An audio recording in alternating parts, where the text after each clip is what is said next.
Hello friends, मैं ओम प्रकाश जगूका संकल्प classes Barmer के इस ऑनलाइन प्लेटफॉर्म पर आप सभी स्टूडेंट्स का हार्दिक स्वागत अभिनंदन करता हूं। दोस्तों, जैसा कि आपको सूचित किया गया है, इस मंथ से लगभग पर डे आपके लिए इकोनॉमिक्स की जो बेसिक कंसेप्ट्स है उसकी परिचर्चा के रूप में ये क्लास आयोजित होती है। तो आज की क्लास में हम दो तीन बेसिक अवधारणाओं के बारे में जानेंगे, जिसमें एक का चयन मैंने किया है प्रॉपर्टी, धन या संपत्ति, और एक इकोनॉमिक्स के टर्म्स जब पढ़ते हैं तो उसमें कैपिटल शब्द बहुत बार यूज़ होता है। तो एक आज की क्लास में हम डिस्कस करने वाले हैं पूंजी, और एक है पूंजी निर्माण। तो दोस्तों, आज की क्लास का अपना अध्ययन का विषय रहेगा धन क्या है, संपत्ति क्या है, पूंजी क्या है और पूंजी निर्माण क्या है। धन या संपत्ति, पूंजी और पूंजी निर्माण।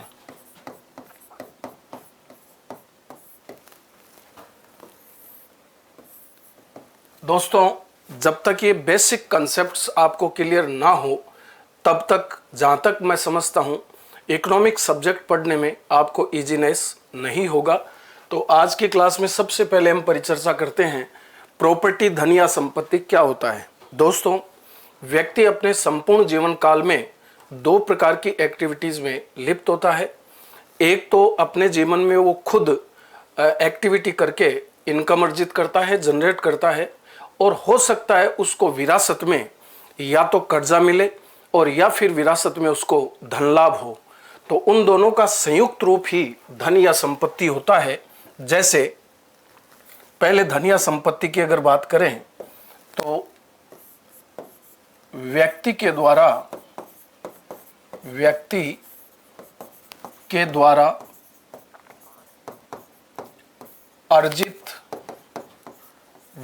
द्वारा अर्जित और उपार्जित संपूर्ण संपदा जिस पर उसका अधिकार होता है,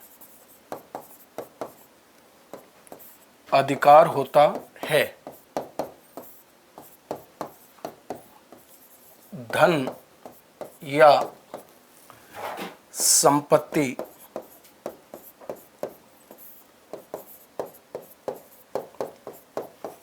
कहलाती है। दोस्तों, यहाँ पे दो वर्ड हैं, एक तो अर्जित और एक उपार्जित। अर्जित और उपार्जित। अर्जित का मतलब है एक व्यक्ति ने अपने जीवन में अपने प्रयासों से जो भी इनकम जनरेट की है वो उसके द्वारा अर्जित है, और उसको विरासत में परिवार में जब बंटवारा होता है भाइयों के बीच, परिवार के सदस्यों के बीच, तो आपने तो वो प्रॉपर्टी अर्जित नहीं की, लेकिन आपको विरासत में मिला है। जैसे इसको इजीनेस में समझने के लिए मान लेते हैं एक एक्स आदमी है जिसने आज तक, उसकी आयु कितनी भी है, उसने आज तक और 20 लाख रुपए कमाए हैं। अब जाहिर सी बात है, व्यक्ति जो अपने प्रयासों से पैसा कमाता है उसको विभिन्न प्रकार के रूपों में वो अवतरित कर सकता है। जैसे हो सकता है इसने 20 लाख में से 5 लाख की तो करवाई हुई है एफडी जो इसने कमाया था, और हो सकता है 10 लाख रुपए का इसने कोई भूखंड या प्लॉट लिया है, और 3 लाख इसके पास नकदी है, और 2 लाख रुपए इसके पास ज्वेलरी है। तो इस एक्स नाम के आदमी ने अपने प्रयासों से आज तक, जबकि उसकी आयु एट प्रेजेंट कितनी भी हो सकती है, उसने आज तक 20 लाख रुपए कमाए हैं अपने प्रयासों से। इन 20 लाख रुपयों को उसने इन 4 एसेट्स में तब्दील करके रखा हुआ है। तो 5 लाख की एफडी करवाई, 10 लाख का प्लॉट लिया, 3 लाख नकदी है और 2 लाख की ज्वेलरी ली है। तो ये 20 लाख रुपए तो इसने कमाए हैं। अब दोस्तों हो सकता है जब परिवार का विरासत के रूप में बंटवारा हो तो इस व्यक्ति को 12 लाख रुपए परिवार में बंटवारे के बाद मिले। 12 लाख में हो सकता है इसको 7 लाख का तो खेत, मारवाड़ी या प्रैक्टिकली भाषा में देखें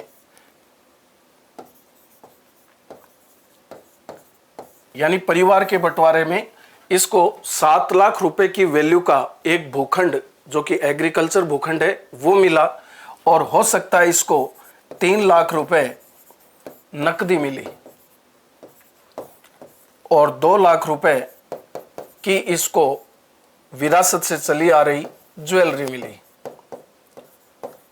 तो दोस्तों ये 20 लाख तो इसने कमाया है और 12 लाख रुपए इसको विरासत में मिला है। तो इन दोनों पर ही इसका अधिकार होगा। सो देन इसकी टोटल प्रॉपर्टी है 32 लाख रुपए। तो दोस्तों आपने जो लिखा है इसके अर्थ में, व्यक्ति के द्वारा अर्जित मीन्स उसने आज तक अपने प्रयासों से जो भी कमाया है, और उपार्जित जो कि उसको विरासत में मिला है, इन दोनों पर उसका राइट बनता है और इन दोनों का योग इसकी प्रॉपर्टी, धन या संपत्ति है। तो आई थिंक ये कंसेप्ट आपको समझ में आई होगी। जो आपने लिखा है उसको डिफाइन भी किया है। व्यक्ति के द्वारा अर्जित और उपार्जित संपूर्ण संपदा जिस पर उसका अधिकार होता है उसे धन या संपत्ति कहते हैं।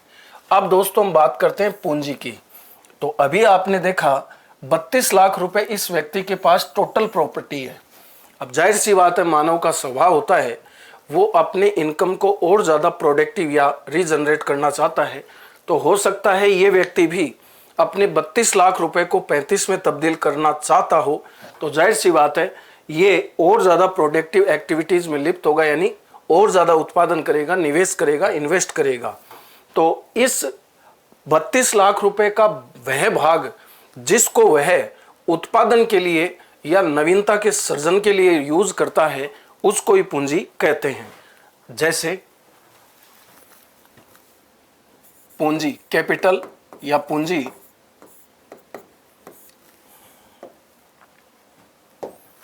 धन या धन अथवा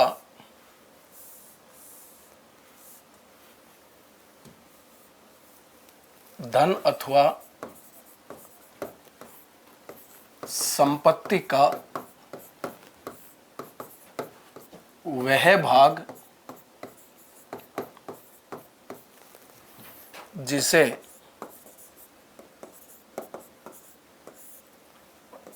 उत्पादन, नवीनता का सृजन भी बोल सकते हैं।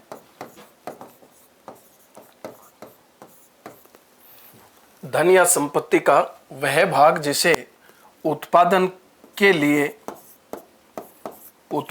लिए प्रयुक्त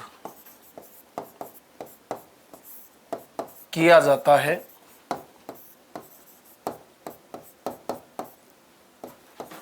पूंजी कहलाती है। दोस्तों प्रैक्टिकली समझिए, अगर मान लीजिए एक व्यक्ति का घर ऑन द वे है, यानी आम जो रास्ता है उसका घर, और घर के बाहर मेन गेट के बगल में और उसका एक मकान है, और वो मकान उसकी धन या प्रॉपर्टी है। अब इन केस मान लीजिए उस व्यक्ति ने ये सोचा कि मुझे मेरे घर के इस मकान में और राशन की दुकान संचालित करनी है या और किसी भी प्रकार की दुकान संचालित करनी है।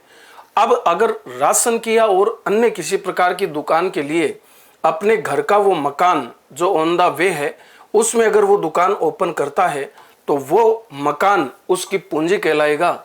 और मान लीजिए बहुत सामान्य तरीके से आपको समझाने की कोशिश कर रहा हूँ, अपने घर में टेबल कुर्सी है, अपने घर में बेडिंग है, अपने घर में कोई और प्रकार की सामग्री, बेडशीट वगैरह कुछ भी है, अगर वह व्यक्ति अपनी दुकान में घर की कोई चेयर भी यूज करता है तो वो चेयर धन या संपत्ति है, लेकिन यूज करेगा तो वो पूंजी बन जाएगा।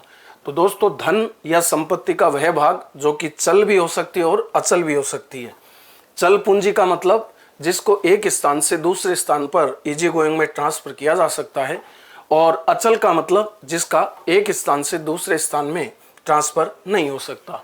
तो दोस्तों पूंजी धन का भाग होता है जिसे प्रोडक्टिव नेचर के रूप में कन्वर्ट किया जाता है। मान लीजिए आपके पास बैंक में 10 लाख रुपए पड़े हैं और आपने मान लीजिए वो 10 लाख रुपए में से 8 लाख रुपए निकाल कर और आपने किसी बिजनेस पर्पज से उसको यूज किया, तो वो 8 लाख रुपए आपकी पूंजी कहलाएगी। अदरवाइज वो 10 लाख रुपए आपकी प्रॉपर्टी का एक हिस्सा है। और तीसरी जो इससे रिलेटेड कंसेप्ट है वो है पूंजी निर्माण। पूंजी निर्माण। तो दोस्तों ऑफिशियल रूप में पूंजी निर्माण का जो मीनिंग है वो कुछ इस प्रकार से है। उत्पादन के दौरान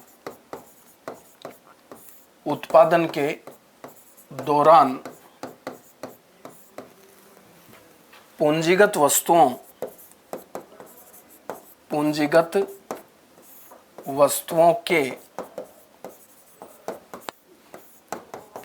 वस्तुओं के स्टॉक में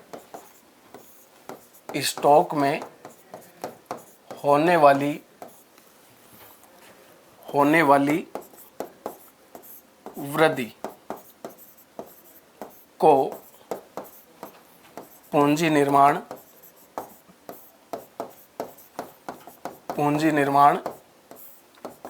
कहते हैं। इसका आधार बचत है। दोस्तों इसको समझिएगा,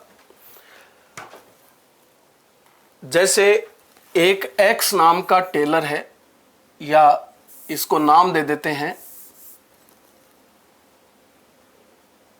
वसीम नाम का एक व्यक्ति है, और वसीम नाम के व्यक्ति के पास कुल धन